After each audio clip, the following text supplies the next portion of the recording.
The purpose of this video is to introduce you to the idea of line symmetry, which is sometimes called reflectional symmetry.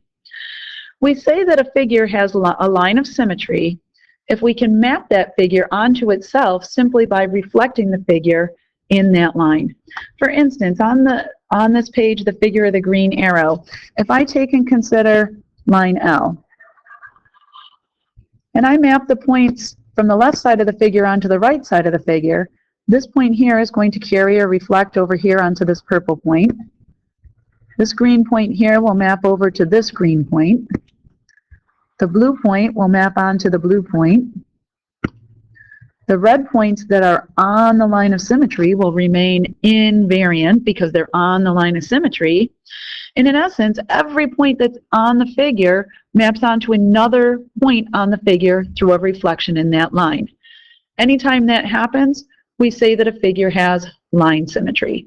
Now, you might prefer to think about it as taking and folding that figure in half along that line of reflection such that the left half and the right half match up perfectly. And that's another way to think, or that you can think about a line of symmetry.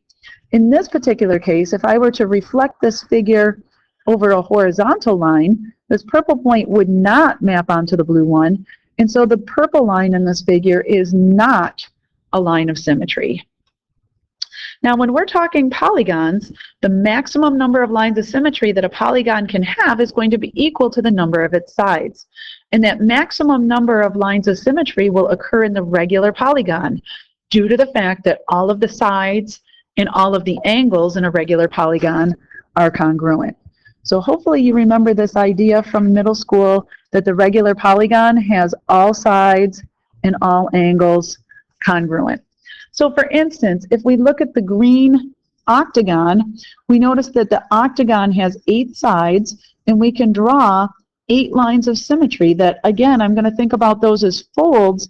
If we fold the top half over onto the bottom half along line 5, those two halves will match up perfectly, making line 5 a line of symmetry. Likewise, if I take line 2 and fold the right side over on top of the left side, those halves will match up perfectly, making line 2 a line of symmetry for that octagon, and so on and so forth.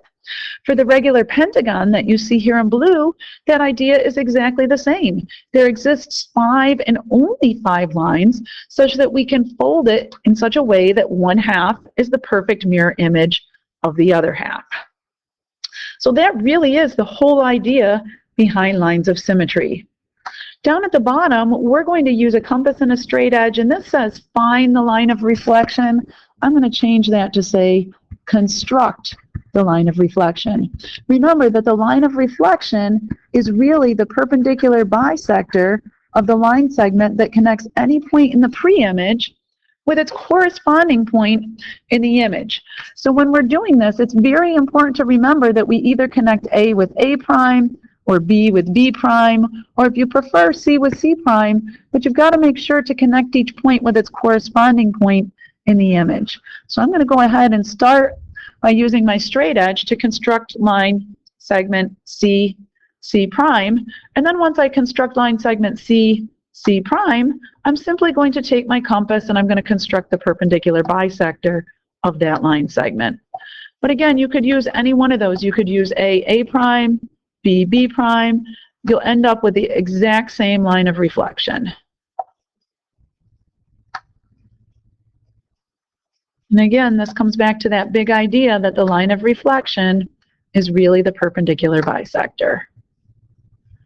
So let me grab my straight edge.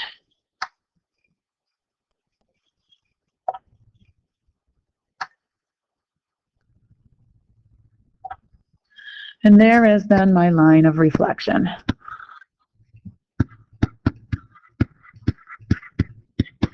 So there's a little bit of new material in this video with respect to line symmetry. There's a little bit of review in this video with the whole idea that the line of reflection and the perpendicular bisector are one and the same. As always, I'm going to have you flip over to the top of the next page, and in your own words, make sure you've got your brain wrapped around the key ideas and important takeaways from this video. And then down at the bottom, for each figure below, identify whether or not the figure has line symmetry. And if it does, figure out exactly how many lines of symmetry that figure has.